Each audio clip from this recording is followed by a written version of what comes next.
Kia ora and welcome to Beer Club. I'm Joe, I'm Luke. and this is Queen of the Meadow by Small Gods. Cheers. Cheers. Perhaps you've heard of Small Gods. Small Gods is us, along with our friend Matt. We make all sorts of interesting and forgotten about beers.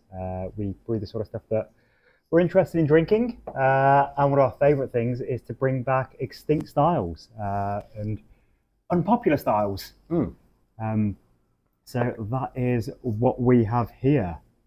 It's a beer de Breton, which is a beer of spring. A little known historic French style that's broadly an easygoing beer to guard. Yeah, very light malt character. This one is infused with herbs. I don't know if all of the old ones would have been. Well, as we often talk about, the use of hops in beer is a relatively modern phenomenon. When I've been reading about beer de Breton, because I've only ever had one, no one brews them these days, really. I haven't really heard of anyone talking about using botanicals other than hops. And it would be things that were similar to SARS or Middle Brew, so just traditional, European noble hops. But yeah, it's a farmhouse style beer that will be brewed in late spring to be drunk through the summertime. And like so many of these styles, like Grisette, that would be brewed for the miners, like Saison, these seasonal beer styles that are brewed in small communities all over the place. So this was a style that's popular around Calais and places in the north of France. And in the olden days, refrigeration wasn't really existent. So you really did have to work with the seasons, not just when harvests happened and with your produce, but also so that your fermentation went well. Because if your beer's fermenting and it's too hot, then you might get all sorts of unwanted microbial action happening in there, and you'd have bad beer, basically. So you couldn't really brew in the warmer months. And it would be that you'd want to brew easygoing, lighter, smashable beers like this in the springtime to be drunk through summer, and then you'd have towards the end of the year you'd want to brew richer, stronger things just to fortify you and keep going through the long winter months when you didn't really have access to harvests. So it's a beer that's designed for warm weather, summertime drinking. And I've been drinking a lot of this summer. Yeah, it's definitely grown on me. The kind of herbal honey character I wasn't huge on when I first tasted it, but it's kind of what I reach for now on a hot day at the bar.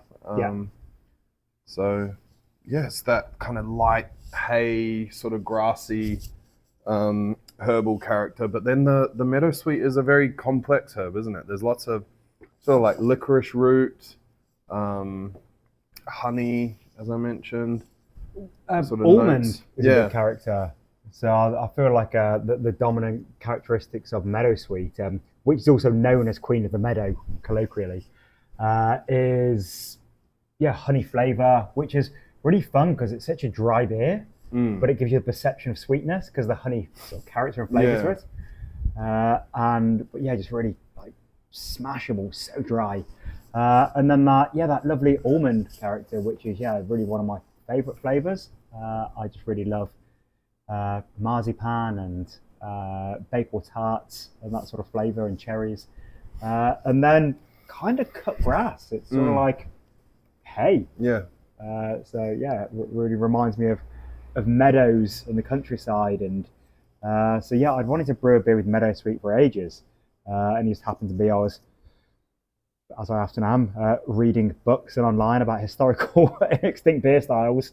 And when I read about the beer de Breton, I just thought it would be a perfect fit. So got chatting to Matt about it, and we quickly pulled together a recipe. And there's not a lot of meadow sweet around. It's not grown in New Zealand. It's definitely a European botanical. It's popular in Celtic mythology and culture, and there definitely are stories around the Queen of the Meadow bestowing blessings upon you if you show the right sort of respect. Had to get a lot of this from a herbal dispensary in New Zealand at huge expense. but absolutely worth it for the end product. Yeah. It's been one of the most popular beers for our run clubs here at Small Girls Tap Room. We have a run club on a Monday where we run 5Ks, then drink a beer or two afterwards. But yeah, just a hot, humid summertime run, 5Ks, you're sweating, get back here and just inhale a glass of this. Yeah, it's super light, super refreshing, but as we always say, complex, interesting if you want to look for it. And they are some of the styles that I have really enjoyed making with Matt in the last year or so. I think Small Gods, we definitely have a reputation for brewing huge beers. And it's true, we do brew a lot of beers that are, 10, 12.5%, because we like big flavours and long boils and imperial stouts and Braunschweiger mums. But also we do a lot of table beers that are, 3%-ish.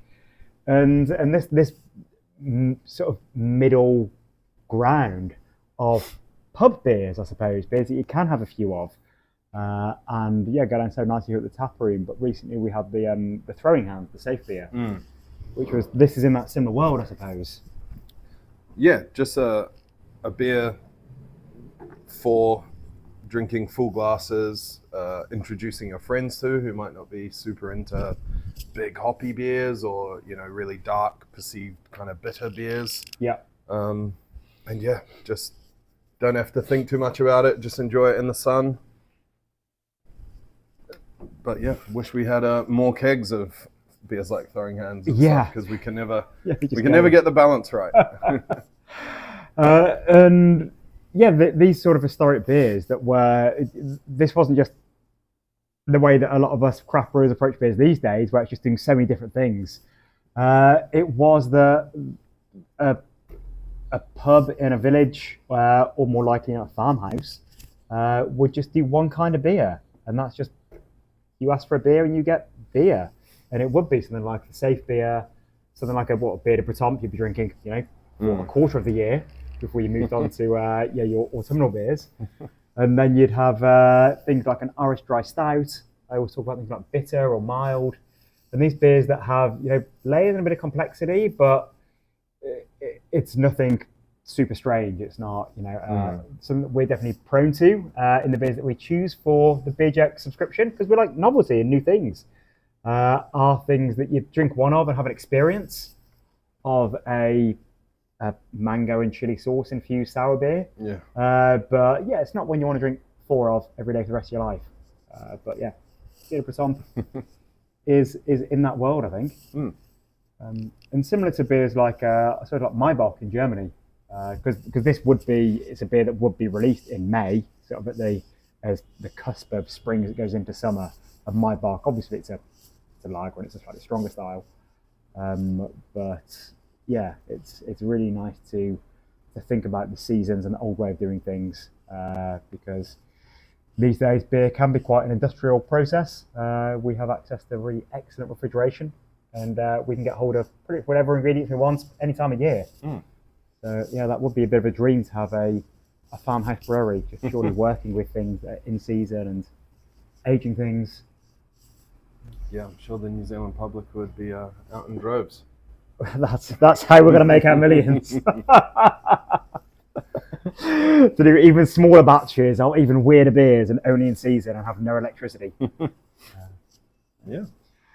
So pretty great beer, I reckon. I think Matt did a really fantastic job yet again with pulling together this recipe.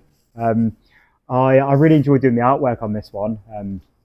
It's quite fun to work with different kinds of materials and stocks, and it was good to just go over all the different kinds of foil colours and just choose the one that I thought would be perfect for the colour of the meadow. So it's a really lovely golden tone to it.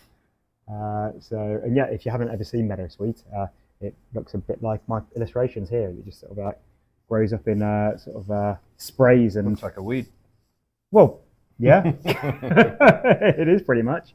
Might need to sneak some seeds into New Zealand and introduce it here. And, I don't know about that. I'm joking. Please don't come for me, Ministry of Protecting New Zealand from Foreign Things. All right, we're going to enjoy the sunshine and the rest of our evening. I hope that you enjoy our beer this week. We have pretty much sold out of all Small Gods beers. We've obviously got kegs at the tap room. Yeah, there's like bugger all cans of this as well. Yeah. gonna run out pretty soon. Like a few boxes, you'll find some on the Beer Jerk website. But all of the other Small Gods beers, we've got like a box or two, so we've got a limited number of Small Gods mix boxes. But we are working through releasing a whole bunch of new beers as soon as is possible. Obviously, it's not an immediate thing, brewing beers. But yeah, bit of a concern, but I guess a good one that lots of new things are happening. This is beer number 60 that we've made. Wow. Never a... Great acting there, because you knew it was beer. Joe knew it was beer number 60. He works here. It was like 50 last year. They just keep on coming, yeah. We never repeated a recipe, despite lots of people asking us to. But it would be smart to repeat some, because we've done all the work on making labels and everything, and we Yeah, it would be so good. Yeah. It's like all those people that really want Rose and Crown back. Yeah, there's several. Yeah. Yeah.